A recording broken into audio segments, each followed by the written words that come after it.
네, 한림대 언어청각학부 이승진입니다. 이번에 제가 말씀드릴 내용은 언어재활사를 위한 음성 관리입니다. 선생님들께서 코로나19 겪으면서 마스크 쓰고 치료하실 때 목소리가 빨리 지치거나 하는 경험을 많이 하셨을 거고요. 일부 선생님들께서는 또 조음 치료할 때 어떻게든 대상자한테 입 모양을 잘 보여주고 치료를 좀 원활하게 하기 위해서 투명 창이 있는 플라스틱 마스크 같은 것도 많이 활용을 하셨을 것 같은데요. 누구나 어려움을 조금씩 겪으셨을 것 같습니다. 이 마스크를 썼을 때 근데 말이 잘 전달이 안 되는 경험도 또 많이 하셨을 텐데, 이거는 마스크가 일종의 저주파수 때의 에너지만 통과시키게 되는 로우 패스 필터 역할을 하기 때문입니다. 그래서 논문들을 보면 주로 2에서 7kHz에 이르는 고주파수 때 에너지를 많이 약화시킨다고 되어 있고요. 특히 마스크 종류에 따라서도 좀 편차가 있는 걸로 되어 있습니다. 그게 크게는 특히 우리가 많이 쓰는 KF94 뭐 이런 마스크 쓰게 되면 한 12dB 정도 차이가 난다고 되어 있고, 감쇄를 시키는, 에너지 감쇄를 시키는 주파수 대역을 보면 주로 이렇게 한국어의 경우 여러 가지 자음들이 위치하게 되는 2에서 7kHz 정도 되기 때문에 선생님들께서 많은 어려움을 겪으셨을 것 같습니다.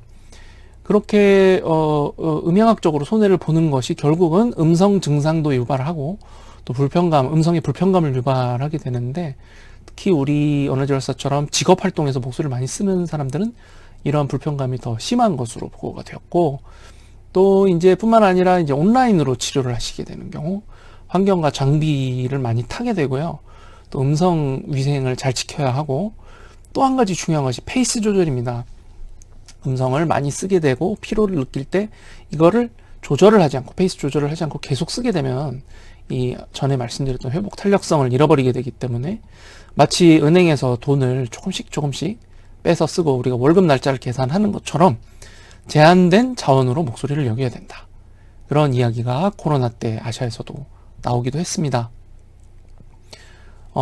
앞선 강의에서 이제 음성 위생에 대해서 말씀을 드렸다면, 이번엔 직접 치료 기법에 해당이 되는 음성 관리에 대해서 말씀을 좀 드리겠습니다. 조금 전에 말씀드렸던 이 페이스 조절, 또 뭐 필요한 경우에는 증폭기기를 활용한 음성의 관리와 더불어서 직접적으로 우리가 뭔가 목소리를 관리하기 위해서 할 수 있는 여러 가지 활동들, 워밍업 같은 걸 말씀을 드리겠습니다. 가장 기본적으로는 저희가 음성 위생을 준수를 해야 되고요. 그 이외에 목소리 사용 전에 워밍업 해볼 수 있는 내용들 보니까 후드 마사지, 또 자세 조절, 복식 호흡, 또 빨대 발성이나 발성, 고주파 진동, 이런 것들을 좀 소개를 시켜드릴까 합니다. 일부는 이미 잘 알고 계실 거고요. 또 목소리 상태가 이미 안 좋을 때 응용 입술 트릴을 하면서 발성을 하는 그런 것들도 아마 알고 계시겠지만 좀 소개를 시켜드리겠습니다. 다만 이런 방법들을 혼자서 쓰면서 관리를 하다가도 목소리 문제가 한 3개월 이상 만성적으로 지속이 된다거나, 목소리가 심한 정도가 마일드나 모더릿 정도가 아니고 굉장히 심각한 것으로 판단된다 라고 할 때는 어쨌든 이비인후과 전문의 선생님을 뵙고 어떤 의학적인 진단을 받아보시는 것이 좋겠다고 생각이 되고, 그렇게 권고를 드립니다. 먼저 자세의 경우에는 앞서 말씀드렸던 것처럼 저희가 이렇게 목을 앞으로 쭉 빼고 말을 하게 되는 경우가 많은데, 그것만 이렇게 살짝 당겨주셔도 보컬 트랙의 모양이 적절하게 세팅이 되면서 공명에 긍정적인 영향을 끼치게 됩니다. 그래서 등을 펴고 턱을 이렇게 살짝 당기는 것이 좋겠고요. 호흡 훈련, 이제 복식 호흡 같은 거 많이 들어보셨을 텐데, 사실은 이제 복식 호흡을 하는 궁극적인 이유는 우리가 횡격막을 더 아래로 내리고 흉곽을 더 많이 확장시켜서 공기를 최대한 많이 받아들이고, 그 어떤 충분한 어떤 바이탈 캐파시티, 충분한 비율을 활용함으로 인해서 불필요한 긴장을 제거하고 충분한 호흡 에너지를 가지고 말을 할 수 있도록 하기 위한 것입니다. 그래서 이 복식 호흡 훈련을 하실 때에도 코를 활용을 해서 들이마시는 것을 하시는 것이 좋고요. 입으로 들이마시게 될 때는 한 번에 많은 양을 들이마실 수는 있지만, 이제 직접적으로 큰 입구를 통해서 공기가 들어오면서 습기도 뺏기게 되고 하기 때문에 코로 들이마시고, 이제 길게 말씀을 하실 일이 있을 때 조금 어색하시더라도 코로 이렇게 좀 마시는 연습을 좀 하시게 되면은 훨씬 목소리가 금방 지치지 않고 조금 더 오래 간다, 그런 느낌을 받으실 수 있을 것 같습니다. 그리고 이 복식 호흡을 좀 연습을 하시고자 하신다면 충분히 흡기를 하신 뒤에 일정한 기류를 유지하면서 이렇게 호흡을 멀리 보내는 느낌으로 일정하게 내보내는 연습을 좀 해보시면 좋겠습니다. 다음으로 후두 마사지인데요. 아마 많은 경우에 알고 계시겠지만은 이제 특히 요 튀어나온 라린지얼 이 프로미넌스를 기준으로 약간 위쪽에 움푹 들어간 부분, 거기를 기준으로 양 옆으로 이렇게 움푹 파여 있는, 이 길게 파여 있는 부분을 뒤에서부터 앞으로 쓸듯이 마사지를 하시거나 위아래로 원을 그리듯이 마사지를 하시고, 또 거기서부터 조금 더 내려오면은 여기 말하자면 크라이커사이로이드 머슬이 있는 부분도, 윤상갑상근이 있는 부분도 뒤에서부터 앞으로 쓸듯이 마사지를 하시고, 또 어떤 흉쇄요돌근 부분도 이렇게 마사지를 하시게 되면, 후두 주변부를 마사지를 하시게 되면 많은 경우에 긴장 이완에 도움이 된다, 이렇게 말씀을 드릴 수가 있겠습니다. 그 다음에 이제 본격적으로 말씀드릴 게 워밍업인데요. 아무래도 스포츠에서 워밍업을 많이 들어보셨을 텐데 퍼포먼스를 개선하고 부상을 방지하는 게 주요 목적입니다. 그래서 어떤 운동들을, 여러 가지 활동들을, 퍼포먼스들을 테스트를 해보면 워밍업으로 인해서 어떤 연구 대상의 기준이 되는 79%에서 퍼포먼스가 개선되는 것을 볼 수 있다고 합니다. 운동의 경우에는. 근데 우리가 말을 하는 것도 결국은 모터 스피치 액티비티이기 때문에 이런 영향을 받을 수 있고, 보컬 워밍업의 경우에는 연구를 해보면 실제로 워밍업을 한 경우에 더 작은 소리를 낼 수 있고 더 높은 음을 낼 수 있다. 전에 말씀드렸던 것처럼 작은 소리를 낼 수 있다는 거는 좀 더 작은 어떤 발성력, 잠력을 가지고 소리를 낼 수 있다는 거기 때문에 훨씬 더 우리가 음성의 효율성 측면에서 이득을 본다고 보시면 되겠고, 그 다음에 여기 있는 음성의 중증도 지수, 요거는 5점에 가까울수록 정상에 가까운 것인데요. 이것도 워밍업을 하게 되면 증가를 한다, 이렇게 이해를 하시면 되겠습니다. 인고 티제 교수님이신데, 저희 빨대 발성은 아마 많이 들어보셨을 텐데요.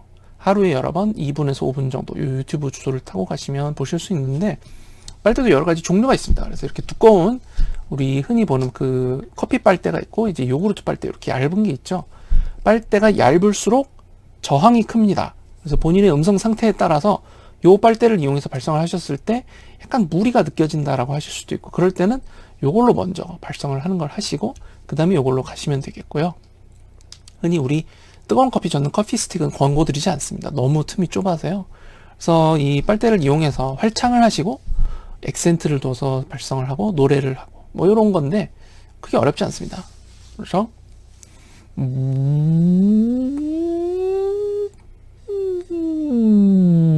이렇게 낮은 음에서 높은 음, 높은 음에서 낮은 음. 아무래도 액센트는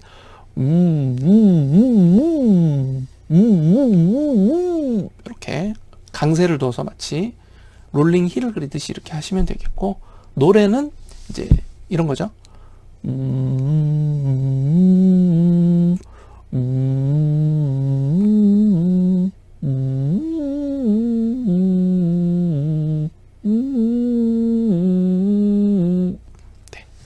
이런 걸로 이제 워밍업을 하시면 되겠습니다. 크게 어렵진 않죠. 다음은 이제 렉스박스라고도 흔히 이야기하는, 이제 긴장되지 않고 이제 부드럽게 내는 그런 목소리라고 생각하시면 되겠는데, 안정적인 기류를 유지하면서 튜브를 물통 안에 넣고 우 하고 이제 기류와 함께 목소리를 불어넣는 그런 것이 되겠고요. 이것도 여러 가지 단계가 있지만 시간이 없다, 외우기 힘들다, 그럴 때는 그냥 소리 불어넣는 것만 하시면 되겠고요. 이와 같은 두꺼운 빨대도 괜찮고, 더 좋은 것은 이제 실리콘 튜브 혹은 우리 그 스무디 빨대 있지 않습니까? 그 스무디 빨대를 이용하시면 그것도 좋은 방법이 되겠습니다. 그리고 이와 같은 뚜껑이 있는 이런 입구가 좁은 물통에다가 빨대를 넣고 우우우 하고 불어 넣으시면 되는데, 주의하실 점은 이거 빨대를 너무 깊게 넣으시게 되면 굉장히 강한 저항을 느끼실 수가 있기 때문에 그 저항감에 따라서 적절한 정도로 깊이를 유지하면서 소리를 내시면 되겠습니다. 다음은 이제 입술 트릴인데요. 우리가 일반적으로 이완 용도로 이렇게 발성을 하기 전에 이제 하는 이런 트릴도 있을 수 있겠는데, 여기다 목소리를 보태게 되면 보이스 립 트릴 트레이닝이라는 그런 것이 있겠고요. 이렇게 하는 이완 용도의 입술 트릴이 있고, 이게 사실 잘 안 되시는 분들도 있거든요. 이걸 할 때 좀 이 입술 트릴이 잘 안 되신다고 하면 이렇게 입술의 양쪽을 손가락으로 이렇게 살짝 들어 올리면서 하면 이렇게 소리를 내기가 편하고요. 그 다음에 이걸 할 때 후두를 좀 낮게 위치시키고 큰 음량으로 하게 되면 이게 이제 응용 입술 트릴 훈련이 됩니다. 후두를 낮춘다는 거는요, 요 이제 보통 우리가 꿀꺼덕하고 음슬기를 삼킬 때는 이렇게 올라가게 되고, 낮추는 것도 좀 훈련을 하시면 이렇게 낮출 수가 있고요. 이게 좀 잘 안 되실 때는 숨을 코로 갑작스럽게 많이 들이마시게 되면 이렇게 내려가는 것을 할 수가 있습니다. 그 상태에서 큰 소리를 내게 되면, 원래 그냥 이완 용도에서는 이 정도의 소리가 난다고 하면, 크게 하게 되면 이 정도의 좀 큰 음량을 가지고 하는 이런 입술 트리를 가지고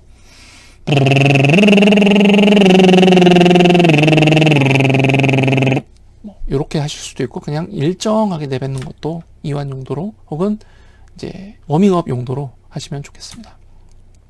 다음은 또 다른 기기를 이용하는 방법인데요. 원래는 수동식 흉벽 진동기라고 해서 가래 배출을 하는데 이용하는 기기인데, 이거를 이제 좀 더 손쉽게 이 이중 진동원을 가지고 SOVT를 할 수 있는 방법 중에 하나입니다. 기기가 이런 게 있고요. 회사마다 여러 가지 제품들이 있는데 한 2만원 내외 정도 하는 것 같습니다. 그래서 이런 뚜껑을 열게 되면은 이와 같은 쇠구슬 구조가 있고요. 뚜껑을 닫은 뒤에 이렇게 수평을 유지하면서 소리를 내게 되면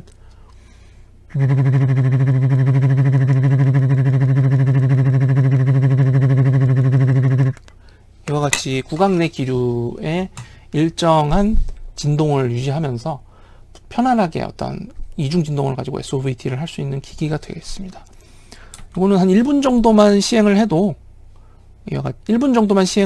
이와 같이 CPP가 원래 상태에 비해서 좀 유의하게 증가를 하고, 반대로 음성 중증도 지수는 조금 감소한다 이렇게 돼 있고, 그래서 어떤 급하신 그런 치료 사이사이 세션에서 이런 걸 가지고 한 1분 정도씩 하는 거를 해보셔도, 워밍업 용도로 혹은 쿨다운 용도로 해보셔도 좋을 것 같습니다.